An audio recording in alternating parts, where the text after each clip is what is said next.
नाचता येईना अंगण वाकडं अशी परिस्थिती समोरच्याची झालेली आहे। आणि आता अशी परिस्थिती होत असताना त्यांना बोलायचा काहीच विषय नाही।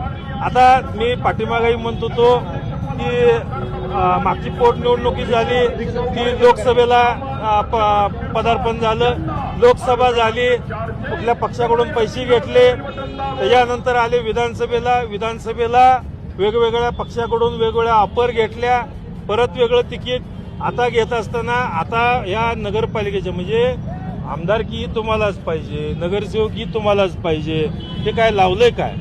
आता हे कुठंतरी तुम्ही थांबवलं पाहिजे। आणि आपल्या मार्फत की आज मी त्यांना या नम्र आवाहन करतो, उगाच बोलाची कडी बोलाचा भात असं करू नका।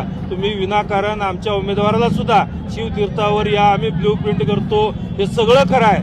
अहो आजपर्यंत गेल्या कित्येक वर्षापासून तुमच्या घरात ही सत्ता होती, तुम्ही एवढं सांगा की या पंढरपूर मंगळवेढा मतदारसंघामध्ये किती निधी आणला आणि काय काय कामं केली हे तुम्ही सांगा। आम्ही जेवढा निधी या पंढरपूर शहरामध्ये आलेला आहे तेवढ्या तुमच्या अख्ख्या कारकिर्दीमध्ये मतदारसंघामध्ये जरी असला तर त्या ठिकाणी आम्ही ते मान्य करू।